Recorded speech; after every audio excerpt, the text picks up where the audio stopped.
Okay, so we started last week talking about our doshas and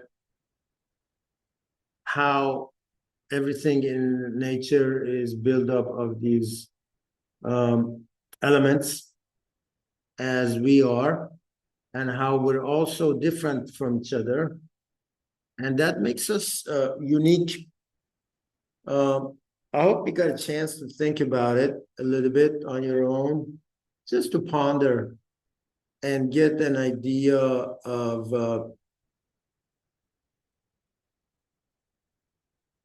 the way this universe is made. It's such a complex, fantastic creation that it just amazes me, as it should anyone who really looks at nature. You see an ant crawling, carrying 100 times their weight. I don't know if you've ever got an opportunity to sit and just stare at an ant living their life. It's fascinating what these creatures do and what they're capable of doing and how perseverant they are. They're just going after it. It's just a good, really micro sample of the intelligence in this universe. And this little tiny thing has a heart, has lungs, has eyes, has a defense mechanism, has intelligence, it has guidance system that takes it. All the creatures on Earth have this exact intelligence in their bodies. And so my goal and our intention in this course is so that, although it is called defeating depression, but depression is just a state that a lot of people live in, not knowing where they are and not knowing what it is, and deal with really just this psychological drama every day in our lives. So if you just think about it and you understand that what goes on in our heads is just a bunch of electrical impulses that move from one point to another. And they use some of our cells in the brain as memory cells, and then they store them. And there's a logic mechanism that takes this information and analyzes it and comes out with results and tells us what's right and what's wrong and what to do and what not to do. And it is all just, when you look at it, you can see it's really just a psychological process. The best thing I heard really was day before yesterday. I was listening to Sadhguru. I don't know if you guys ever follow him or listen to him at all. He said something really interesting. He said that if you can recognize paying attention to life, being aware of life going on, and recognize that soil becomes food.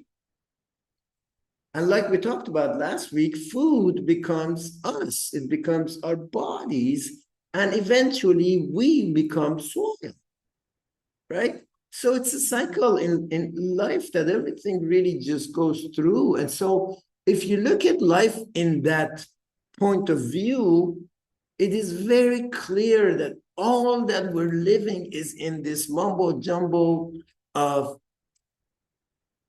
false information, really, if you really think about it, in our heads, that we're just going after these thoughts that are just really an electrical impulse that ends up creating what we call a psychological scenario. And so I'm hoping that this class, these sessions, will help you understand that you're not just this body and the mind. And once you recognize that you're not just a body and you're not just a mind, and that you are the intelligence, the life force behind this body and mind, that this body and mind will one day cease, it will become soil again, but you will continue as the all-knowing, all-intelligent being that you are. And we're all divine creatures. It's, we make so many different definitions and so many different names that we lose sight of the reality of existence.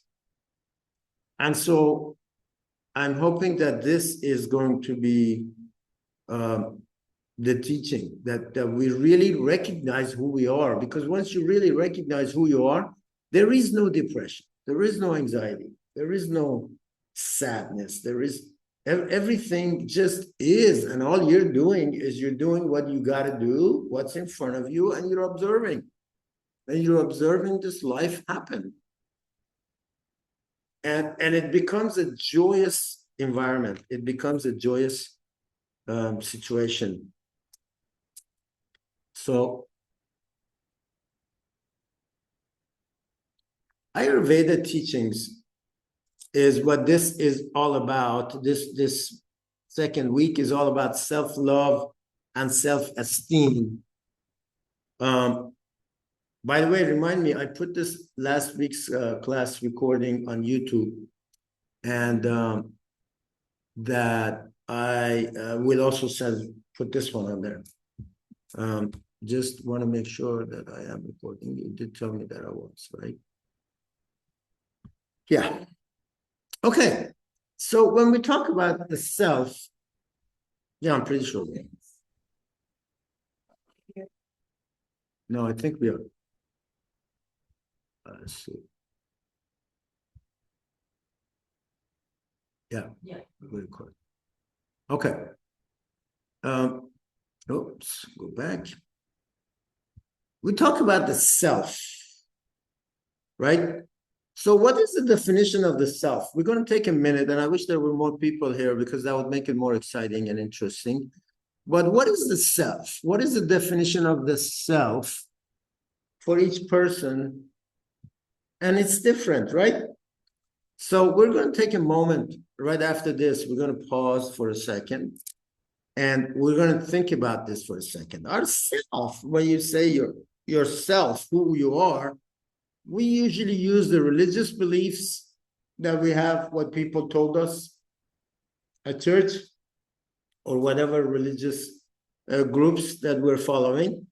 It defines us through our experiences, through education. They tell us stuff, you read things. A family, what their belief system is, and passed on to the next generation. And a lot of people, like myself, do self-study. We want to know.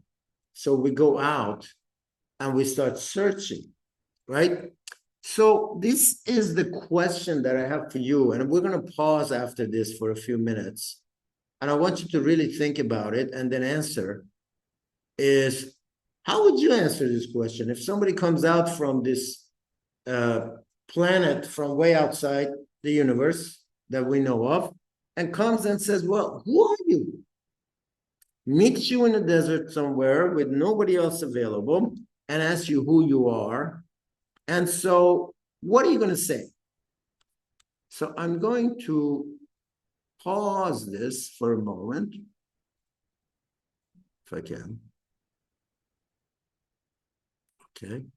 And I want you to think about this. And then when we come back, I am going to record it. So both of you defined yourselves as by your name, what you do, what your life is all about, and your roles, right? But if you really think about it, you never told me who you are. You only told me who you identify with. What do you identify with, right? So I identify, right, for example, with being a male human species. I identify with being a dad, a husband, a friend, a boss, a teacher. So I identify with all these roles. But those roles change, right? So if the roles change, have I changed?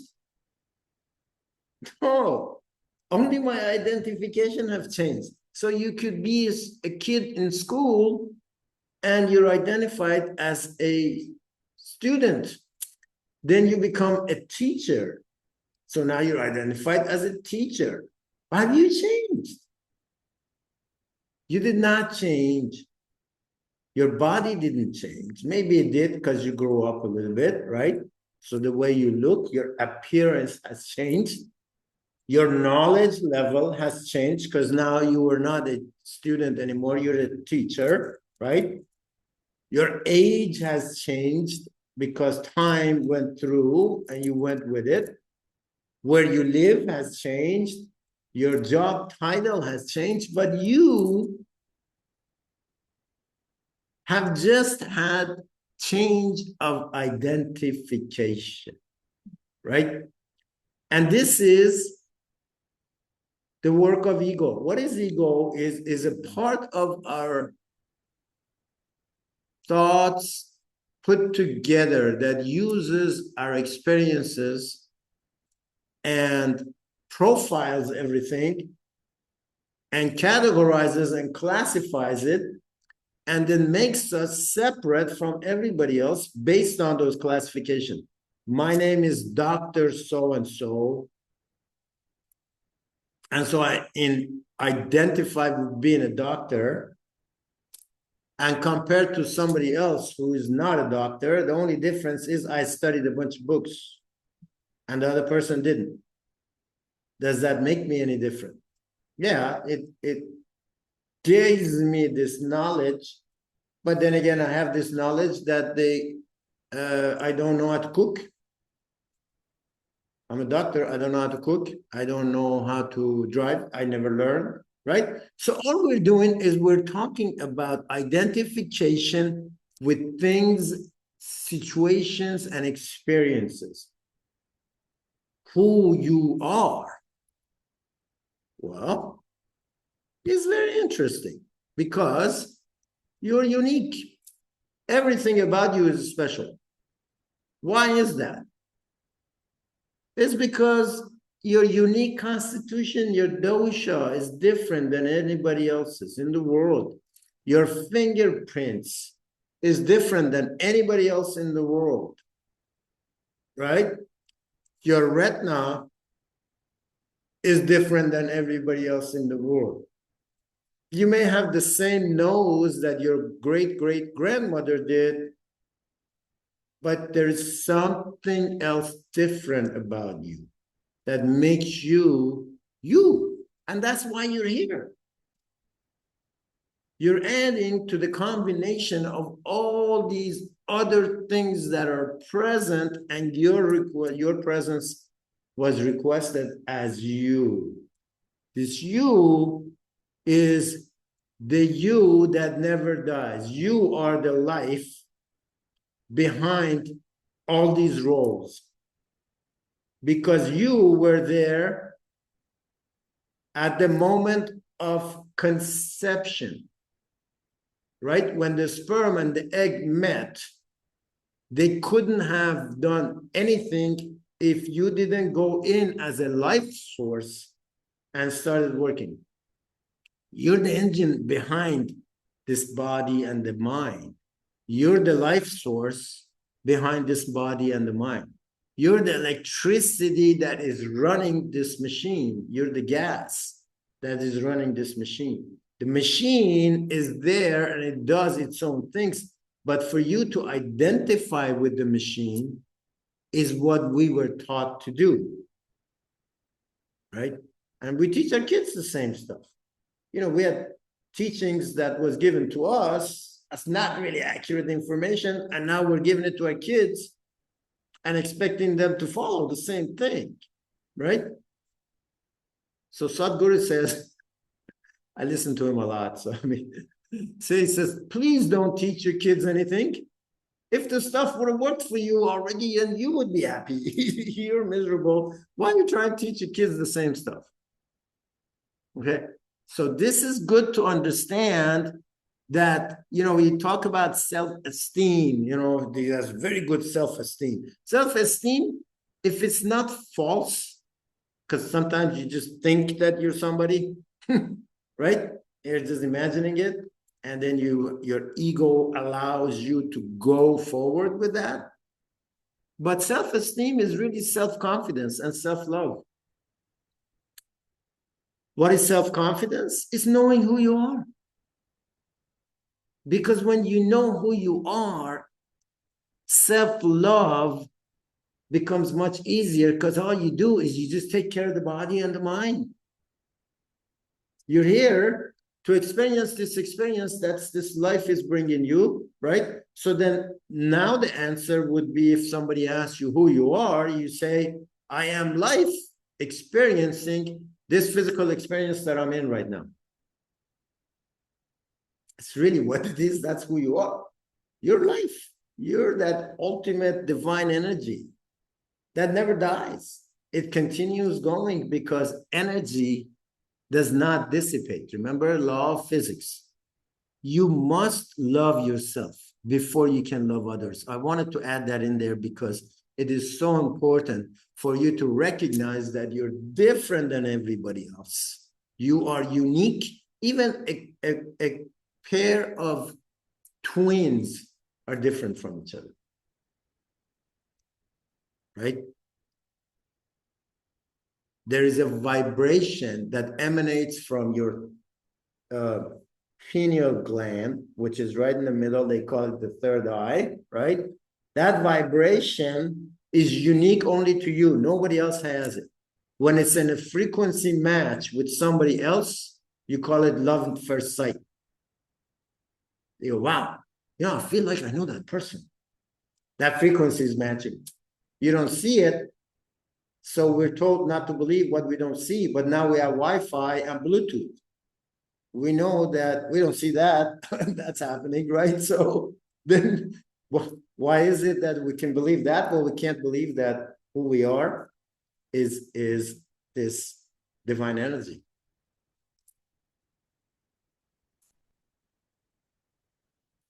I wanted to throw in some philosophical points in here because I think it's important to understand that everything in the universe is made of energy. We talked about this. All is connected through this energy, everything. Because what? An atom is what? It's a tiny little proton neutron, which hardly has any mass, with an electron that's far away from it, just circling around it in a high speed. And that creates the electricity or the energy that particular atom creates, right? And since it's all hollow, everything is really connected to each other. It's really all nothingness in a way. I and me are generated by the mind and the ego, just like what we just talked about. All is part of the whole and one with it. So we are part of the whole creation, and we're also one with it. Why? Is because that's where we came from. We came from the master source, the creator. So the energy that the creator has given to us is a part of that creator. So we're all connected in that way, including connection to the creator and which is the whole. So we call it, we're connected to the whole and we're one with it. Does that make sense? Yeah. Energy never dies. It only changes form, laws of physics, right? This is kinetic energy that once it is used, it becomes heat, right? So it doesn't go away. So what makes you think that the energy that is running this body is going to die when the body dies, when the body becomes dust, right? Thoughts and emotions are energy too. So remember this, that when you're having this thought, you're generating energy. When you're having a fearful thought, since we're all connected, Imagine that this fearful thought just left your body and now it's spreading throughout the entire universe. So you're adding that thought to the whole cosmos in a way, right? So if you want to help the cosmos, put some good thought in there. Put some loving thoughts in there, right? Because thoughts are energy, it's traveling, it's moving. That's why you think of somebody and they call you. Ayurveda teaches us that the three pillars of health are diet, sleep, and proper use of your senses and your energy. Very simple. You do these things right, you'll always stay healthy. Physically, mentally, and emotionally. Ojas. I wanted to throw in ojas in here because it's important. Ojas is the final product of the process of digestion. So once you eat this food that goes into your body, right? It goes and it becomes digested. So whatever it is, that food. So whenever I say all that goes into your body, remember we talked about it the last time, it's not just food, it's also thoughts and emotions. You're absorbing all those into the body. So when you're bringing all this stuff into the body takes this and digests it. In the case of food, solids or liquids, right? In that case, it gets digested and it goes into the other organs, and then it goes into the blood and it becomes plasma, and then it becomes blood, and then it becomes muscles, and then bones and fat. I mean, I didn't say that in the right order, but what I'm telling you is that this road that this thing travels all the way into nourishing every little part of the body, what's left at the end is called ojas. Ojas is the vitality of life. Now, if you have good intake into the body, right? Good thoughts, good emotions, like positive thoughts, positive emotions. You're doing the right stuff. You're eating the right things. You're eating at the right times. You're not stressing when you're eating. When you do all of that stuff right, the quality of these ojas becomes really strong. It becomes really, really strong. And when you have strong ojas, then you have vitality, your immunity system works perfectly, you're clear, you're joyous, you are powerful, your strength, you have wisdom, you're creative, your spiritual strength, you're just humming. Everything about you is working perfectly. Why? It's because you have pure ojas. That's so important. And that's eventually we'll talk about food in the future weeks, and we'll talk about foods and the different things that we could do to build up our body properly. So what makes good ojas is eating to your doshas, right? We talked about for your doshas, this is what you need to do. These are the things that you need to eat. And, we could get into details of it later. Following Ayurveda eating guidelines, the eating guidelines like what we talked about last week, there's actually 12 eating guidelines. And what's really, really most important is not mixing different foods that don't go together. Like, remember we talked about milk and fruit, right? Making sure that when you sit and eat, you're not doing anything else. You're just focusing on this nourishment of the body, being in gratitude, appreciating what you're eating, appreciating that some creature, whether it's a plant, an animal, is giving up their life to become you. The plants don't scream. The animals we don't see when they get killed and slaughtered and brought us to us, but they all are giving up their lives. And so for us to be in the state of gratitude, we recognize what we're getting in here. It's extremely important that we do that. Living a sattvic lifestyle. We'll talk about sattvic lifestyle a bit more down the line. But remember that we talked about sattvic was what? Was calm, was intelligent, was um, creative, was in state of harmony with all. And so that also is in different foods. So you can eat sattvic foods and have a sattvic diet. You could do sattvic practices, like, for example, meditation, yoga, pranayama. Yoga, pranayama, and meditation, by all means, are taking care of the physical body, the mental body, and the emotional body all at the same time. And pranayama, by the way, in case you just don't know, is breathing. Different styles and different techniques of breathing. There's so many of them. You'll be amazed what the breath can do. That's taking care of yourself, which provides for a healthy, joyful, fulfilling life. If you take care of your body, if you can sit here and go, oh my God, why did I turn like this? I'm going to go see a doctor. I need some pills. All you're doing is you're delaying paying attention to who you are and what your body can do. So self-care is important. What is self-care? In Ayurveda, it's called Abhyanga. Abhyanga is any activity that we do deliberately in order to take care of our mental, emotional, and physical health. Right? So we're taking care of ourselves. You're taking care of other people. You're taking care of kids, you're taking care of family members, you're taking care of students, taking care of co-workers. You're taking care of all the other people. How much time do you spend taking care of yourself? Because remember, it's all about doing the things that help you relax, recharge, and feel good. If you can't take care of yourself, you can't take care of anybody else. So in Ayurveda, this is broken down into dinacharya and ritracharya.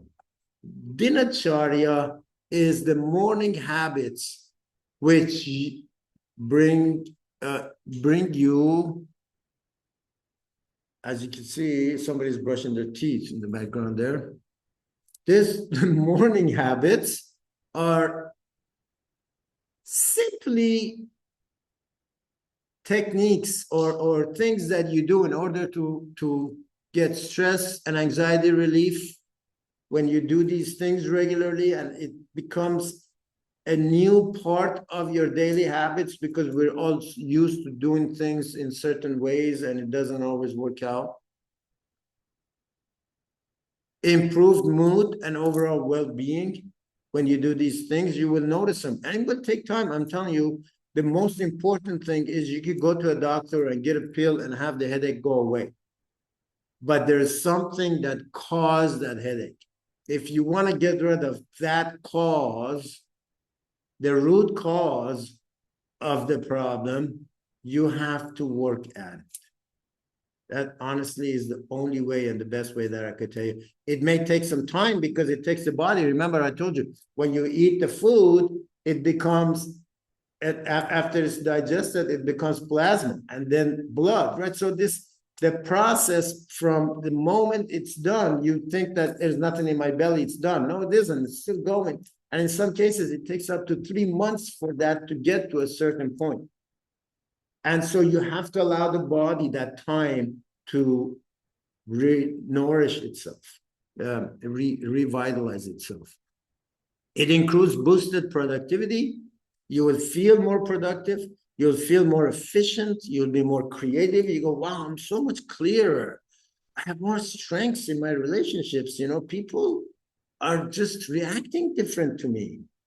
That I see more people with loving eyes rather than judging eyes, you know, that things are starting to work out. But once again, it takes time. You can't just say, I just took this class, so okay, I'm all done. No, now is really when your work starts, right? It increases self-awareness and self-esteem. You hear mindfulness so much these days, especially. And mindfulness really is paying attention to the mind, to what's going on in my head. Just because I always thought this way doesn't mean it's helping me. So now that I know better, and I don't think that way anymore, and this thought comes that I'm used to, I could just react to that thought because I'm used to it. Or I could say, this thought is from when I wasn't doing things the right way, and it's automatic, it's coming. Okay, so it'll go away. And guess what? The thought will go away. You know? Pretty neat. It also increases overall satisfaction of life. You're just happier inside. You know, things don't bug you, they don't bother you, you're not annoyed with stuff. Somebody cuts you off on a freeway, all you're thinking now is, oh, poor guy's in a rush. I hope he's safe. Instead of saying, oh, you know, all the stuff that we say when somebody cuts us off, right? It's just you become more in harmony. You become more sattvic because you chose to look at you as a whole and not at these little parts. So, dinacharya, when you wake up in the morning, it's recommended in Ayurveda, or actually just about any other teaching, it is recommended that you wake up before the sun comes up. And I know it's hard, but when you do it, especially when you have kids and you're taking care of your kids and you got to be ready for this, for that, and you're making breakfast, you're going to make school and go, what's he thinking? Where am I going to have time to do all this before the sun comes up? It comes up. You will do this for a few days and then you will feel so different. It's amazing because about an hour and a half before sunrise, there's an abundance of sattvic energy in the air.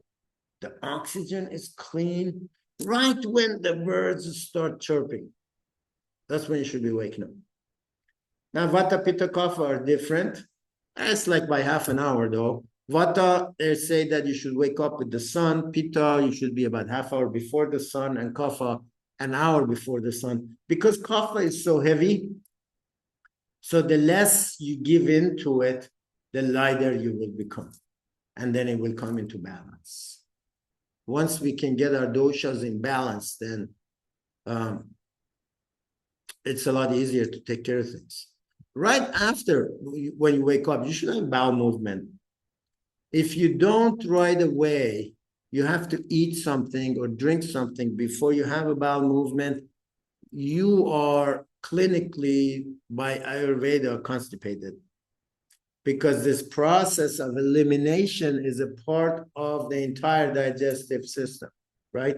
You eliminate what is not needed in the body anymore, and it's not done just through urine or feces, it's also done through sweating, right? Or sneezing. You're eliminating anything that leaves the body, you're eliminating. And this elimination is really also taking toxins out with it. And so we'll practice this pranayama, this breath work today, that I will show you that you can actually remove toxins through breath. This is pretty neat. Right after that, you should do tongue scraping like we talked about last week, right? I hope that you started doing that. What you're doing is you're moving the ama, removing the ama out of your tongue. Oil pulling, extremely important, because when you do oil pulling, you're lubricating your throat, the mouth, all these glands. You're actually also kind of like touching the bottom of the throat, so the top of the digestive system in a way. And if you keep doing that, by the way, for a while, when you go see a doctor or a dentist for a visit, they go, wow, what did you do? Your teeth are so healthy. You look so much more vibrant. The gums become nicer and more colorful and healthier. The oil that is recommended for pulling, and I'm going to explain to you what that is, because I think it's important to know. You take a little bit of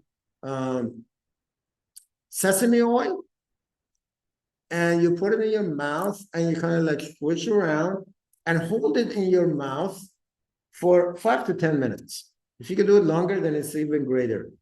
I know that in the beginning you just go, what, 5 minutes, 10 minutes, but if you just wake up in the morning and you just put it in your mouth and you walk around as you're doing other stuff, when it comes to like 5, 10 minutes, just spit it out and don't spit it in the sink because it's oil and it will eventually clog your sink. So spit it out, get rid of it, and then do, brush teeth or whatever else you want to do. Neti is this little thing. I brought one so I can show you just in case you do not know what it is.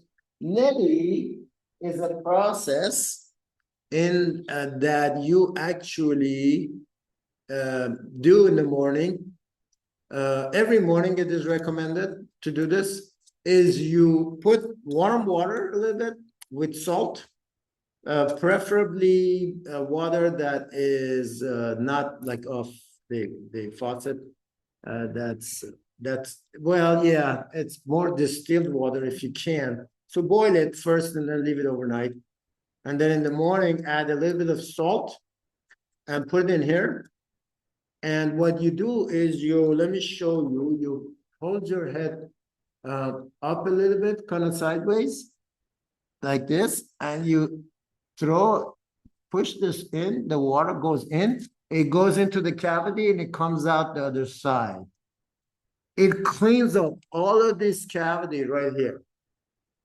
And you do this for a few days, you will never stop doing it. If you have nasal issues, if you have sinus issues, even if you have like minor headaches every so often, this cleans it all out.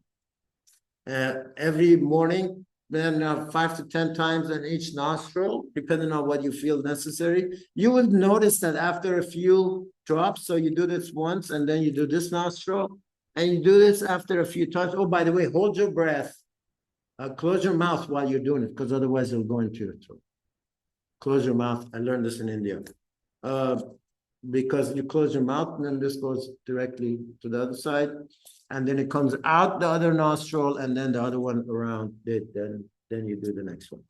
This is very, very. You can get this anywhere. Neti, very, very helpful for cleansing.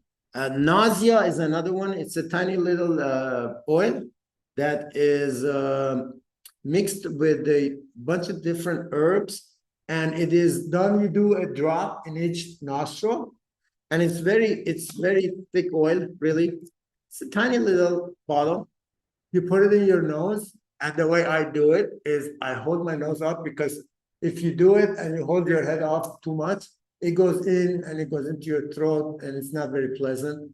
There's nothing wrong with it, but it requires getting used to. So what I do is I put it in my nose, and immediately before it goes in, I close my nose and I put my head down, and then I start massaging this area like this, and I let this go in. This actually also helps the frontal lobe of the brain. It helps your sinuses, opens up your eyes. This is all covered. If you take all this stuff out, and that's just the head, just the skull, you will see that all of these are connected, right? The ears, the eyes, the throat, right? They're all connected. So it cleans up all of that. You do this every day, you will see a big change. You will actually feel better. You feel more clear about things. And it's like crazy that you go, really? Just put a drop of oil. Try it for a while, and then you'll see how it really changes your health. Self-massage with warm oil. If you could do it after shower every day, or some people do it before shower, at the end of the day, and then they take a shower, because oil gets into everything. But coconut oil, warm coconut oil, I have this little tiny dish, and I put a candle under it. I put some coconut oil in there, and it warms up the coconut oil, and then I massage my body with it. Do it as if you are a massager. You're a masseur. You're doing it for somebody.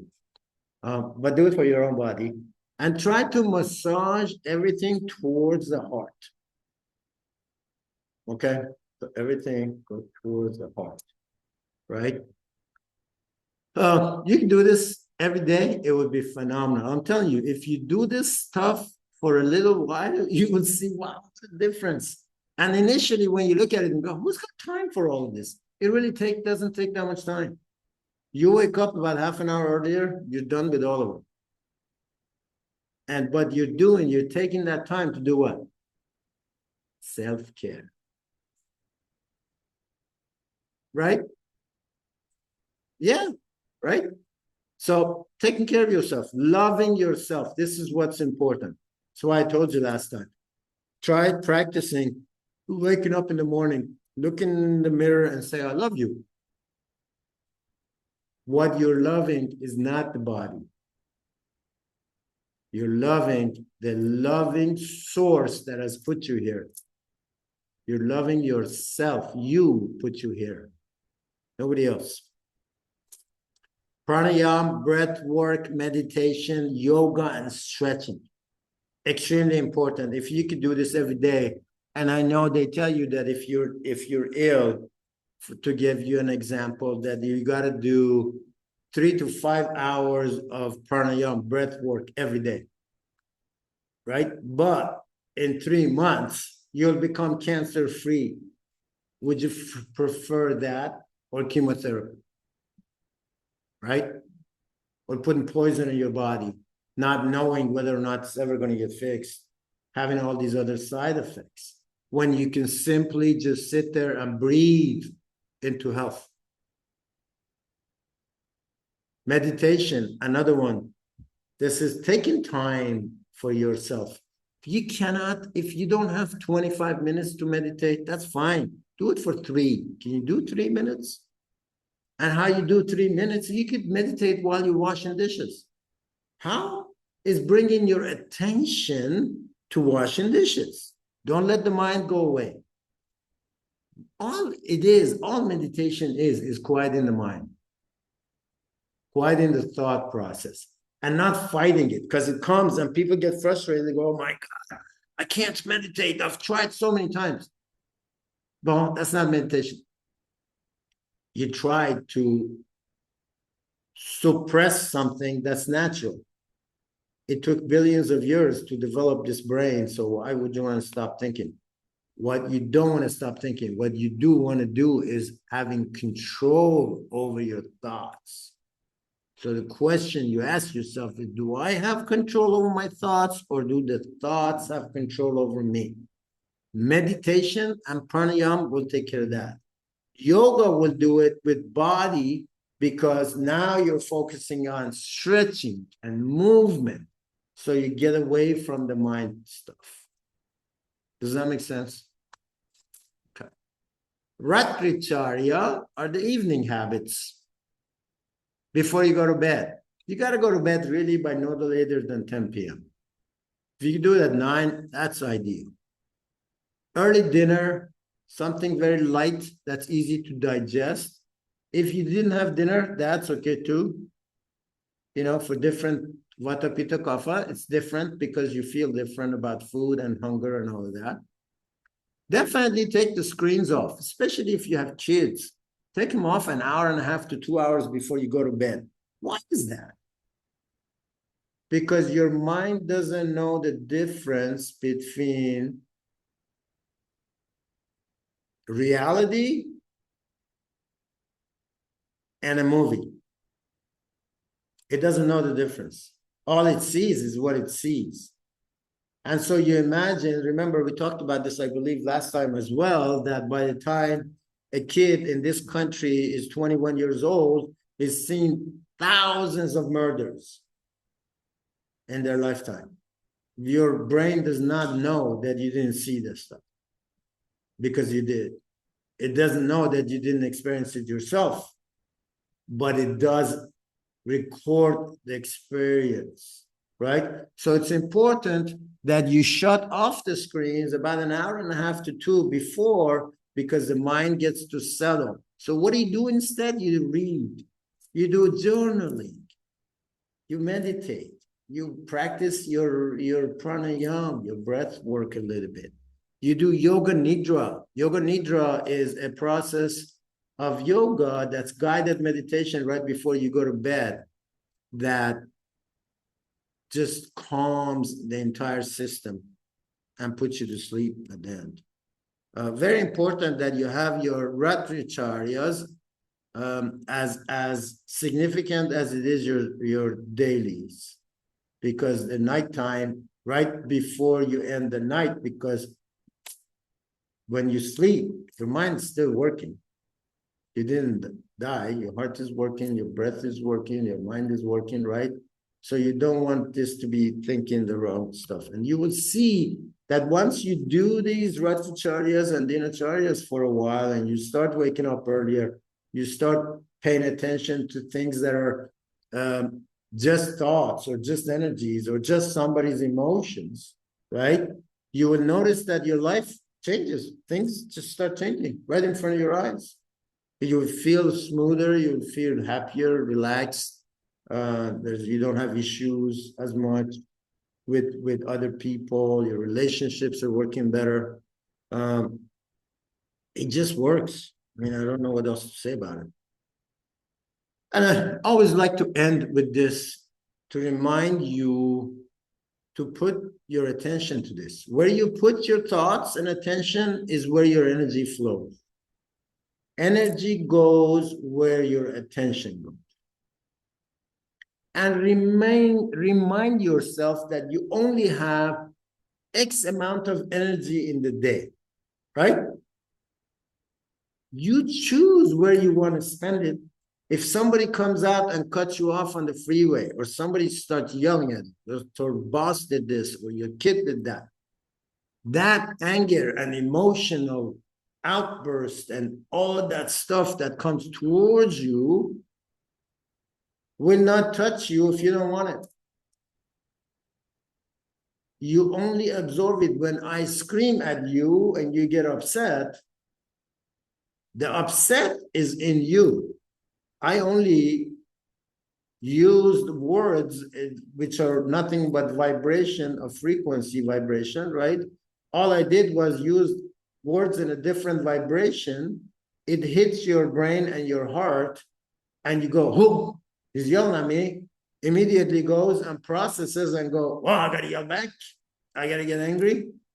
Or you could just say, I see this vibration that was just sent to me and I don't want it really. I'd rather stay happy and calm and relaxed. So you smile and the person goes away. Remember one thing, it's very important. Very, very important. If somebody makes you mad and you react, right, with anger, all that person did was to bring out the anger in you. The anger was already in you. That person just brought it out, right? Does that make sense? So rather than getting angry and try to respond to this person, you just look at yourself and go, there is anger in this body. I don't really want this anymore. And so what I do is, some people do this and some don't, but it works really well for me that when I'm in the shower in the morning, I get rid of this stuff. You know, I noticed that I had anger in my body yesterday and I want to wash it off. So I wash it off. Thank you, anger. I just see anger as an entity that's not me. It's an entity that's attached itself to me. I just let it go and I wash it through the shower and I thank it for serving me, because it must have. Everything that's in this life is serving me. And so if I don't want it anymore, I let it go. And I say, thank you for serving me. Please go serve elsewhere where you're needed for the good of all. Right? Very important. When you squeeze an orange, what do you get? Orange juice. Do you get apple juice? No. So the juice is in the orange. All you did was squeeze. Don't let somebody squeeze the juice out. Because if you don't want it, it doesn't need to be there. Same thing, jealousy.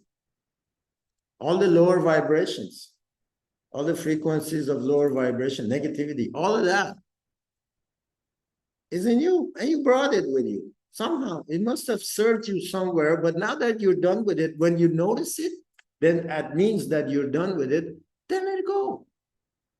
Ask it to go.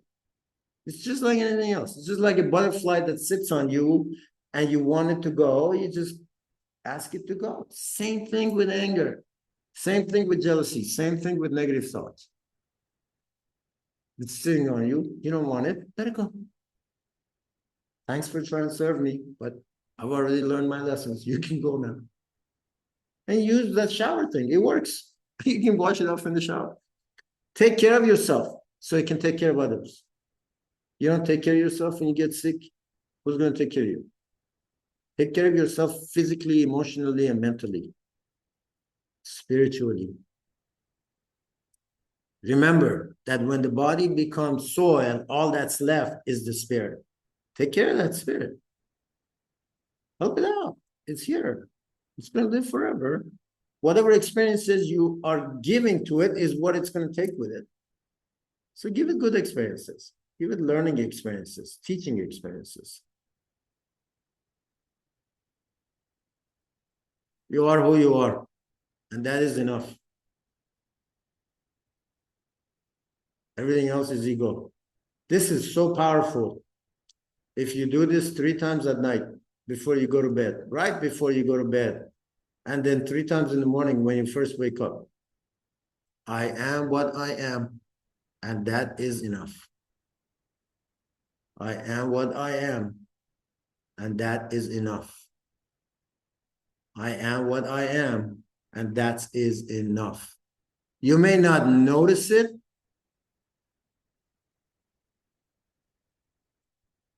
but the subconscious records it.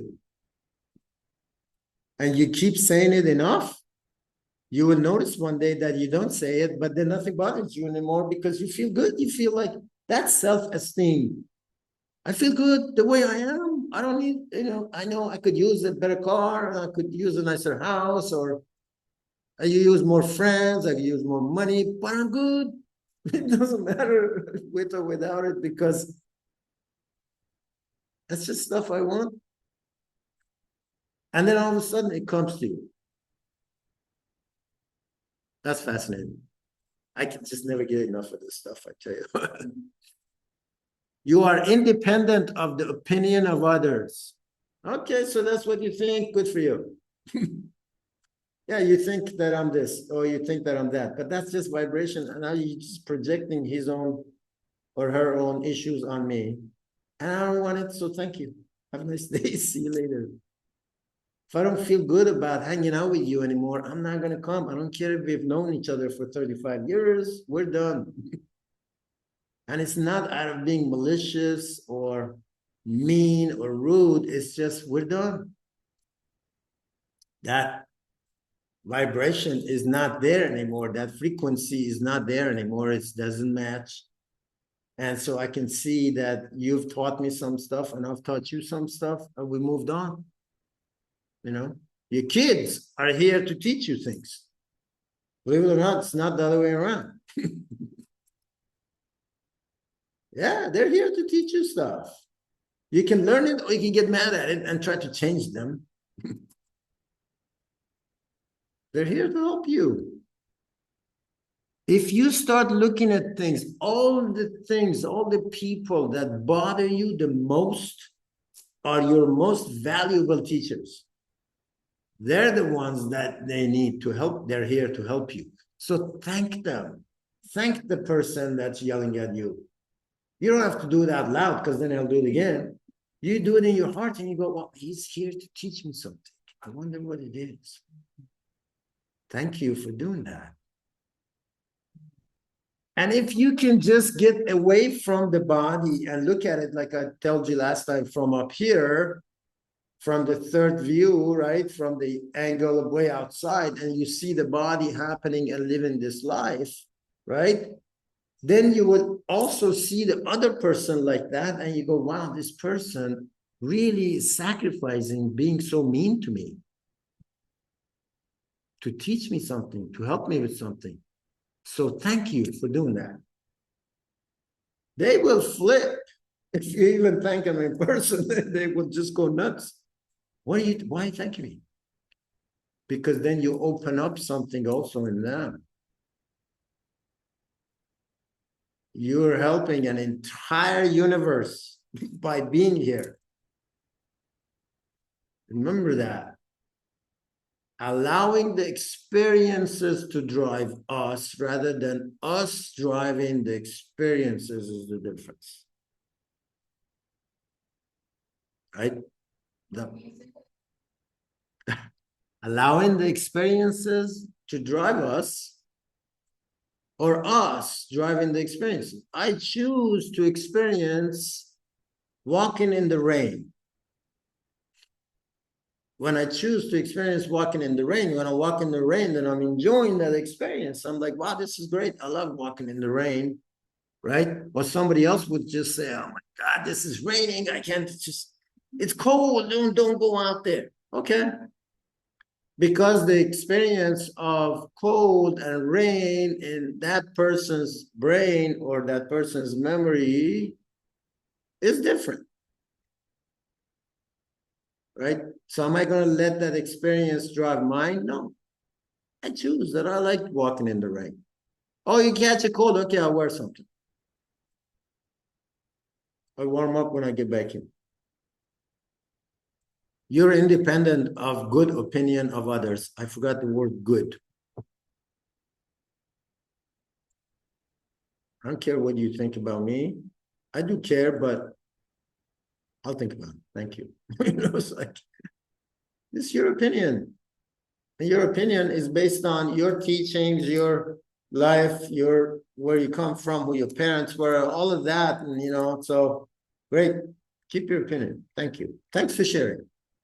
Then I look at myself and go, so what am I going to learn from this? What is in here for me? What's the learning here for me? Sometimes kids would drive you to a point that you just scared of, you know, scared for your life and theirs. But notice that they're here to teach you to deal with fear. So deal with fear, and you notice that your kid won't do that because you just notice. That's called mindfulness. That's what mindfulness is. Rather than judging, you participate, you observe. Okay? Allow yourself to receive. So important to allow others to love you and give you things and do things for you, including the one who's yelling at you. Receive. You know, I'm not receiving the yelling. I'm just processing the yelling, but I'm receiving the emotions that that yelling has produced in me that was already there, and this person just brought it out. Thank you. I'm grateful for that.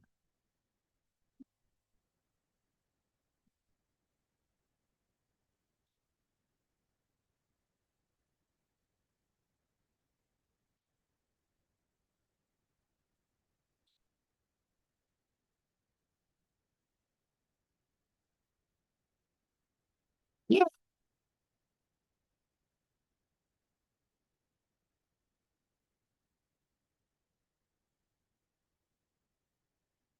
Yeah.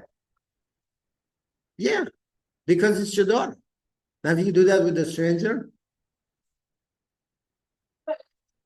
it'll be a whole different story with it. Because then you the love in this case is washing away the anger. You have the love and the anger, both of them in there. So next time the anger comes, wash it out with love. I feel so bad for this person that's yelling, you know, must be really going through some tough times, poor guy. I hope he feels better. And you don't do it facetiously. You don't do it to be a smartass. You just really are helping this person, you're sending this person love. And that washes away everything. Love does. Choose where you spend your energy. I talked about this already.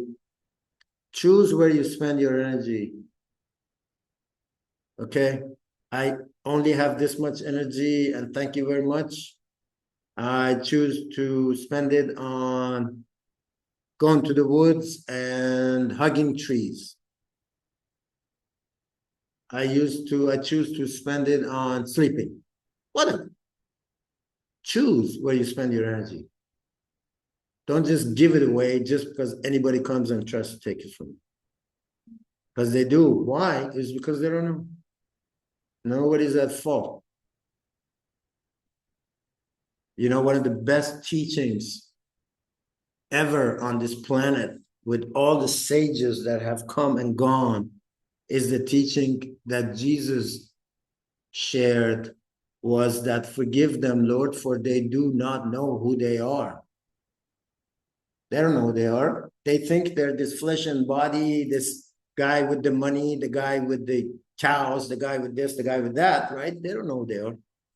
If they knew that they're a part of me and I'm a part of them and we're all connected here, why would they do that? They don't know. So it's not their fault. So now what is he doing is he's giving love. He's washing that experience with love. That's all he's doing. Thank you. And that concludes our class for today. So what I want to do from here is actually